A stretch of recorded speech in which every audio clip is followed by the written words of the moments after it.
तो ये है हमारा अकाउंटिंग एंड टैक्सेशन वाले कोर्स का सेकंड लेक्चर। इससे पहले जो लेक्चर था हमारा वो था फाइलिंग ऑफ डॉक्यूमेंट्स के इम्पोर्टेंस, मीनिंग और कैसे करते हैं फाइलिंग, उसके ऊपर था।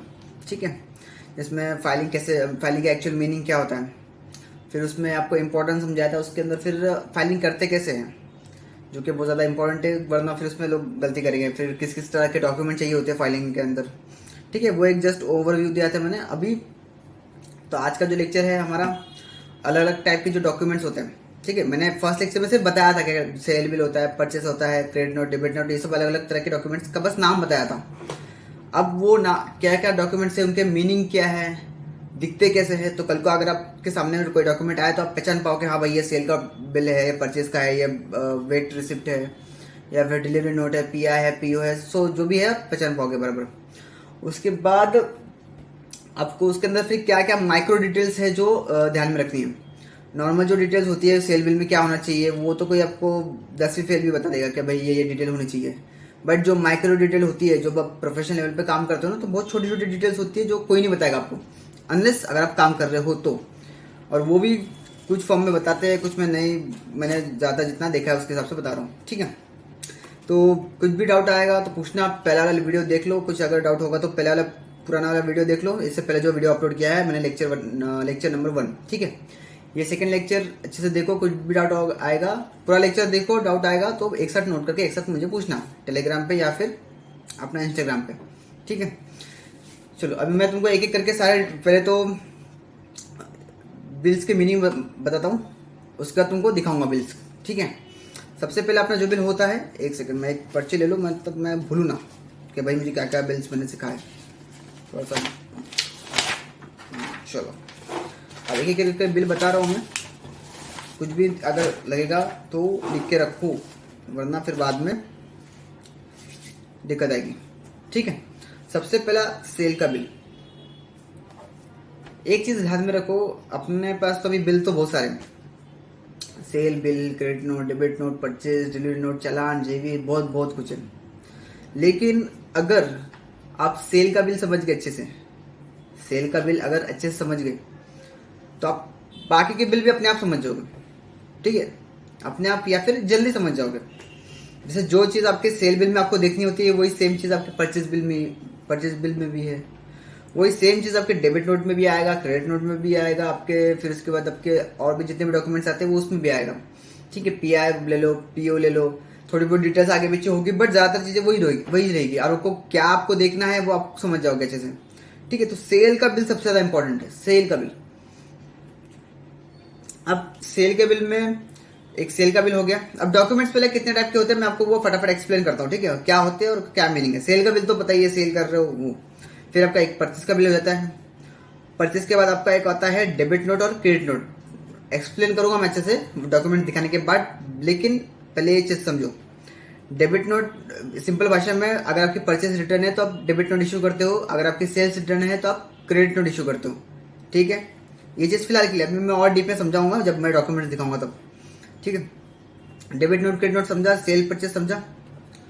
उसके बाद आप debit note, credit note, sale purchase, उसके बाद आपका एक होता है पीआई करके होता है, परफॉर्मा इनवॉइस करके, और एक कंसेप्ट होता है परचेस इनवॉइस करके, पीओ।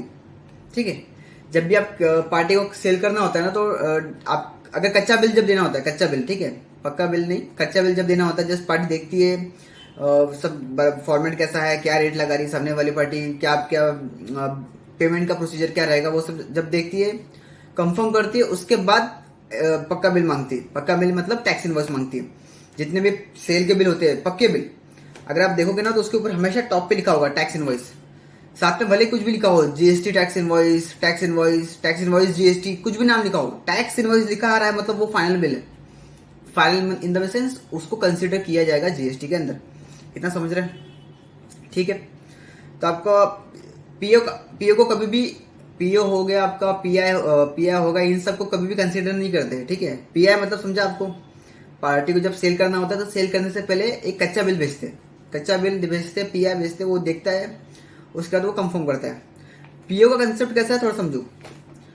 पीओ आप सेल करते टाइम नहीं देते हो किसी पार्टी को, आप परचेज करते टाइम देते हो। जैसे कि मान लो मुझे किसी पार्टी से परचेस करना है। क्या परचेस करना है? कुछ भी, मान लो स्टील परचेस करना है, स्टील ब्रिक्स, ठीक है। और लेकिन जो भी चीज़ मुझे सामने वाली पार्टी से परचेस करनी है वो कुछ ऐसी है, मतलब उसका नेचर कुछ ऐसा है कि रेट बहुत चेंज होता है, रेट बहुत ज़्यादा चेंज होता है। तो आप क्या करते हो, आप उतना उसको एक पीओ बना के भेज दोगे, परचेस इनवॉइस बना के भेज दोगे, परचेस ऑर्डर बना के भेज दोगे उसको। और उसमें बहुत सारी डिटेल्स लिखी होगी क्या क्या आपको चाहिए। तो जैसे कि मैं बेसिक चीज़ बता देता हूँ, जैसे कि एक स्टील है या फिर कोई भी चीज़ है जिसका रेट बहुत ज़्यादा फ्लक्चुएट होता है मार्केट में, वीक वाइज चेंज हो रहा है, मंथ वाइज, डे वाइज। तो आप उसमें बोलोगे कि भाई मेरे को ये जो आप स्टॉक है ना, मेरे को एक सेम रेट में इस पीरियड के लिए चाहिए। जैसे मान लो स्टील है, तो ये स्टील मुझे इसी रेट में, जैसे कि मान लो 1 टन का रेट चल रहा है 60,000 रुपये, तो ये 60,000 रुपये, ये स्टील 60,000 रुपये में मुझे कम से कम 6 महीने के लिए चाहिए, सेम रेट में। कल को फ्यूचर में रेट बढ़ जाए, कम हो जाए, मुझे उससे कोई मतलब नहीं है, सेम रेट में चाहिए, ठीक है। तो आपके लिए भी फायदे वाली बात है, उसके लिए भी फायदा नुकसान दोनों है, बट ज़्यादातर फायदा मान के चलो। कल तो रेट बढ़ गया तो आपको तो ज़्यादा तो रेट बढ़ता ही है केसेस में, कम होता ही है नहीं, ठीक है। भले रेट बहुत रेयर बट ना के बराबर, ज़्यादातर रेट बढ़ेगा ही। तो कल को अगर रेट बढ़ गया तो आपके पास तो फिक्स रहेगा ही। अच्छा, क्वांटिटी का कुछ रहता नहीं है उसमें फिक्स, क्या कितनी क्वांटिटी आप लोगे, रेट फिक्स होता है सिर्फ कि भाई मैं 6 साल 5 महीने जितना भी है, 6 महीने या फिर साल भर 12 महीने, वो स्टॉक मैं उसी रेट में लूंगा, ना ज़्यादा या कम। कल को कम हो गया तब भी उसी में लूंगा, ज़्यादा हो गया तब भी उसी रेट में लूंगा, ठीक है। तो एक पीओ समझ गया, डेबिट नोट क्रेडिट नोट समझ गया, सेल परचेज समझ गया। डिटेल वाइज बता रहा हूँ, बट पहले ये ऊपर से एक ओवरव्यू दे रहा हूँ मैं डॉक्यूमेंट्स का। उसके बाद ना एक होता है वेट रिसिप्ट करके, लोकल लैंग्वेज में उसको बोलते हैं काटा पर्ची। काटा मतलब जो वेट करने की मशीन होती है उसको बोलते हैं काटा, और पर्ची मतलब जो रिसिप्ट मिलती है उसको बोलते हैं, ठीक है। तो एक काटा पर्ची होती है, लोकल लैंग्वेज में काटा पर्ची बोलते हैं। आपकी इधर शायद कुछ अलग बोलते हो तो देख लेना, मतलब मीनिंग तो समझ रहा है ना। स्टॉक जब होता है ना आपका एक हैवी लेवल में, जैसे टीएमटी बार है, टीएमटी बार मतलब स्टील का जो सलिया होती है, सलिया, तो उसको टीएमटी बार बोलते हैं। उसमें भी वेरी अलग अलग टाइप आता है, बट टीएमटी बार जो है ज़्यादातर यूज में आता है हमारे इधर क्लाइंट्स का। तो टीएमटी बार जैसी चीज़ें जब वो निकलती है तो उसका वेट करना पड़ता है। छोटी मोटा रहता होगा तो क्लाइंट के पास भी होता है वेट करने के लिए, बट जब आप ज़्यादातर परचेज बिल में देखने को मिलेगा आपको, जब पार्टी देती है, तो अगर पार्टी के पास फैसिलिटी नहीं है वेट करवाने की, तो वो किसी और थर्ड पार्टी के पास जाएगा, वेट करवाएगा, और सर्विस चार्ज जो भी लगता है 200 500 600 रुपये लगता है कुछ, वो देगा पेमेंट। इतनी सी एक छोटी सी स्लिप मिलती है जिसमें 3 चीज़ें आपको देखनी होती है। एक, आपके स्टॉक का वेट कितना है, ठीक है, जो भी आपने लिया, जैसे कि स्टील का एग्जांपल दे रहा हूं मैं, तो स्टील का वेट कितना है, सिर्फ स्टील का, ठीक है। उसके बाद एम्प्टी गाड़ी का कितना वेट है आपका, एम्प्टी गाड़ी मतलब गाड़ी में कोई स्टॉक नहीं भरा है, सिर्फ आपकी गाड़ी है, उसका वेट कितना बढ़ रहा है, ठीक है, ये एक चीज़ हो गई। उसके बाद गाड़ी के साथ में स्टॉक का वेट कितना आ रहा है, ठीक, जब स्टॉक को गाड़ी के ऊपर लोड करवा देते हैं उसके बाद उसका वेट कितना आ रहा है, तो वो एक चीज़ देखनी होती है, ठीक है, वेट रिसिप्ट में। और काटा पर्ची अपने लोकल लैंग्वेज में, ठीक है। वेट रिसिप्ट समझी। एक कंसेप्ट होता है अपना डिलीवरी नोट, या फिर आप बोल सकते हो डिलीवरी चालान। आपने देखा होगा एक अपने इसमें कंसेप्ट है जीएसटी के अंदर, जब मतलब बुक्स में, आप जो लोग अभी तक आर्टिकलशिप में है नहीं उन्होंने बुक्स में पढ़ा होगा इस चीज़ को, सेल ऑन अप्रूवल बेसिस का। तो उसमें कैसा होता है, आप सामने वाली पार्टी को माल बेचते हो, फिर वो चेक करेगा, फिर वो कंफर्म करेगा, उसके बाद लेगा, वरना तो वो माल रिटर्न कर देता है। अब माल भेजा है तो ऐसा नहीं कि माल भेज दिया तो कुछ डॉक्यूमेंट नहीं देंगे, कुछ ना कुछ डॉक्यूमेंट तो रहता ही है, भले वो पक्का नहीं, बट कच्चा ही सही तो डॉक्यूमेंट तो रहेगा ही, ठीक है। तो जब ऐसा कोई केस रहेगा, या फिर आप माल सेल नहीं कर रहे हो बट जॉब वर्क के लिए दे रहे हो, जॉब वर्क समझता है, माल किसी और का है, आप ट्रांसफर करने का काम कर रहे हो, तो वैसे केसेस में भी डिलीवरी नोट या फिर डिलीवरी चालान देते हैं, ठीक है। आपको कहीं पर डिलीवरी नोट दिखेगा, डिलीवरी चालान दिखेगा, कंफ्यूज होना नहीं, ये चीज़ें थोड़ा माइनर सा डिफरेंस रहेगा मैक्स टू मैक्स, ठीक है। तो ये 2 चीज़ आपको जाती है, उसमें आपको वैल्यू देखने को नहीं मिलेगी, ठीक है। ज़्यादातर जो डिलीवरी नोट या डिलीवरी चालान बोल लो, उसमें आपको कभी वैल्यू नहीं मिलेगी, बस स्टॉक का नाम मिल जाएगा, उसकी क्वांटिटी मिल जाएगी, और बाकी जो छोटी मोटी चीज़ें होती है, नाम, जीएसटी नंबर भी कभी कभी कुछ में तो होता भी नहीं, ठीक है, बट नाम रहना चाहिए दोनों पार्टीज का, कहाँ पे जा रहा है, शिपिंग एड्रेस, बिलिंग एड्रेस, वो सब रहता है उसके अंदर, ठीक है। ये एक चीज़ समझिए। उसके बाद आपको अभी क्या क्या समझाया मैंने, sale, purchase, debit note, credit note, PI, PO, एक आपका वेट रिसिप्ट, उसके बाद आपका डिलीवरी चालान, और आपका डिलीवरी नोट, जो कि सेम है। उसके बाद एक मैंने बताया था अपने वीडियो में, ई इनवॉइस करके एक चीज़ है जो अभी कुछ 2023 से ही चालू हो गया है। ठीक है, अपने सीएमए के बुक्स में तो ज़्यादा है नहीं, बट सीए के बुक्स में अच्छा डीप में लिखा हुआ है। एक बार मैं समझाता हूँ, समझ जाओगे, ज़्यादा कुछ बड़ा चीज़ है नहीं। जीएसटी अपने आया था जुलाई 2017 में, तो तब से अब तक, अच्छा रूल जरा चेंज हो गया। ठीक है, आप अगर पुराना कोई रूल पढ़ने जाओगे तो अपना कंफ्यूज हो जाओगे, क्योंकि अभी बीच में कुछ रूल अलग था, अभी वो रूल थोड़ा सा चेंज हुआ है। पहले क्या रूल था कि आपका किसी भी साल में अगर आपका पिछले साल में अगर 2 करोड़ का टर्नओवर हो रहा है, पिछले साल में, ये पुराना रूल की बात कर रहा हूँ, पिछले साल में 2 करोड़ का टर्नओवर था आपका, या फिर इस साल में 2 करोड़ का टर्नओवर आपका क्रॉस हो गया, तो आपको इनवॉइसिंग एप्लीकेबल है। इनवॉइसिंग क्या होती है वो मैं एक्सप्लेन करूंगा, पहले ये चीज समझो उसका थ्रेशोल्ड लिमिट क्या है और कैसे काम करता है। ये पुराना रूल था। नया रूल क्या आया कि 2017 से, जुलाई 2017 से जब अपना जीएसटी आया, तब से लेके अब तक, ठीक है, तब से लेके अब तक करंट ईयर को भी पकड़ के, अगर आपका टर्नओवर 5 करोड़ या उससे ज्यादा हो रहा है, 5 करोड़ से क्रॉस कर रहा है अगर, अच्छा ये ईयर वाइज है कि ऐसा नहीं कि टोटल मिला के देखना, टोटल नहीं देखना, ईयर वाइज। अगर किसी साल में मेरा 5 करोड़ के ऊपर टर्नओवर गया, या फिर करंट ईयर में मेरा 5 करोड़ से ऊपर टर्नओवर चला गया है, तो मुझे इनवॉइसिंग एप्लीकेबल हो जाएगी। अच्छा क्या होता है इनवॉइसिंग, अच्छे से समझो।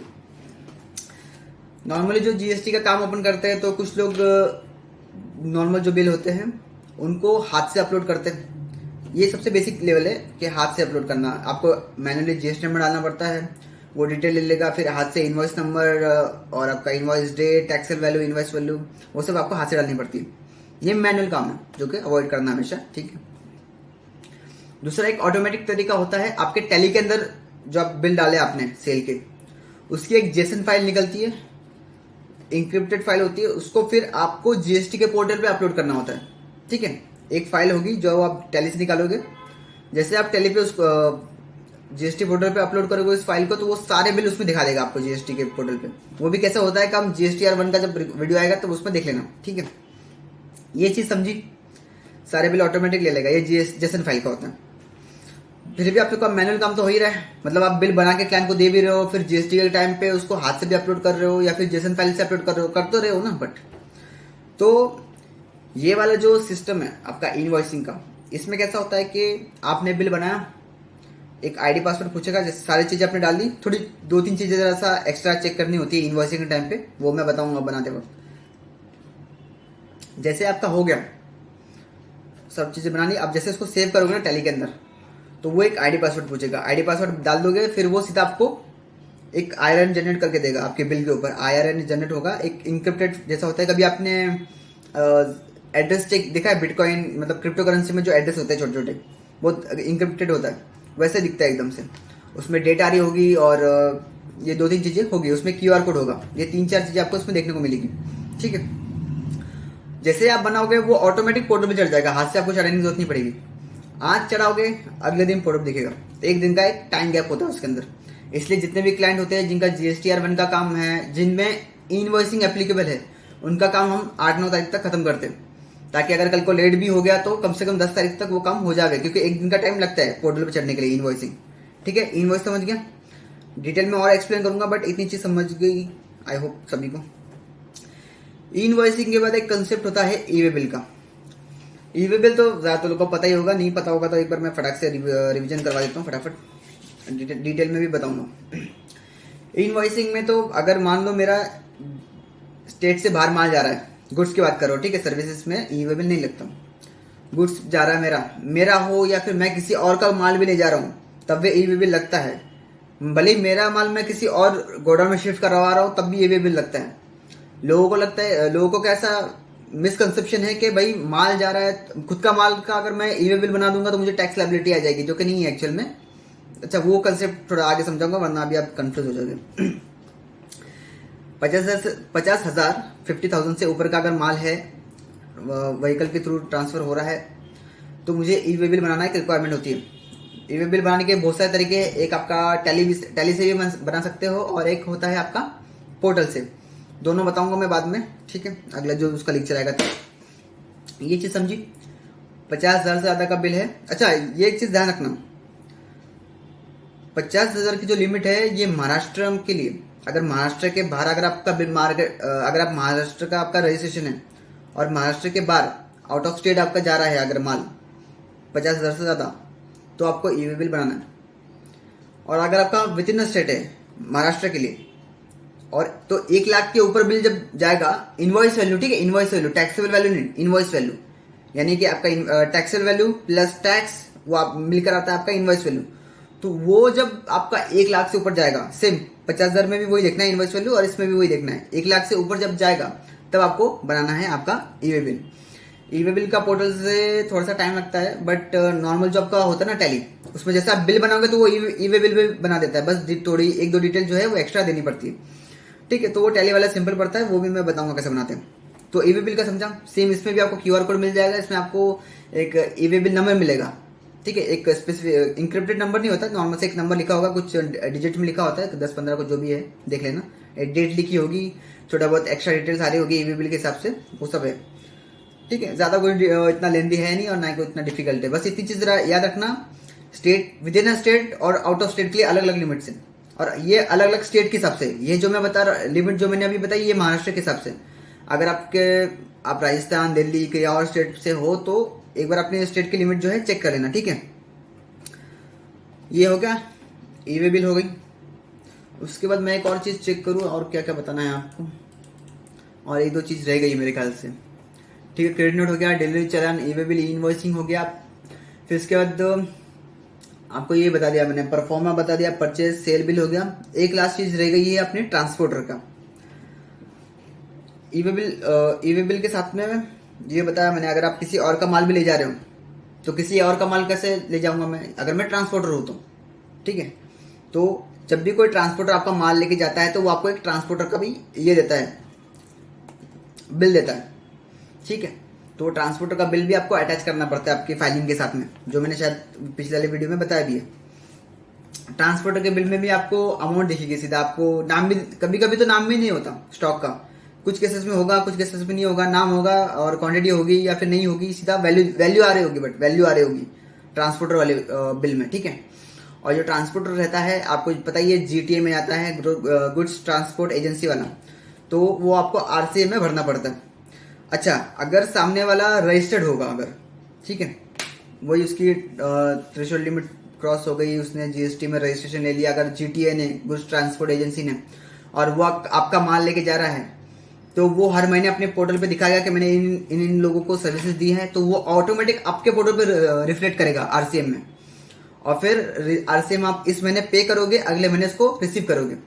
अच्छा, पोर्टल पे पता नहीं क्या सीन है, बट वो ना सेम मंथ में पे भी होता है, उसी मंथ में रिसीव भी होता है, तो आपको मैन्युअली वहां से हटा के फिर अगले महीने रिसीव करना पड़ता है, ठीक है।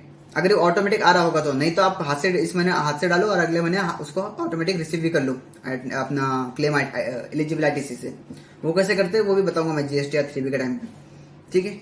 ये एक चीज समझ गई। तो इतने डॉक्यूमेंट्स है जो आपको देखने रहते हैं, और अगर आपका गुड्स है तो ये सब डॉक्यूमेंट रहेंगे।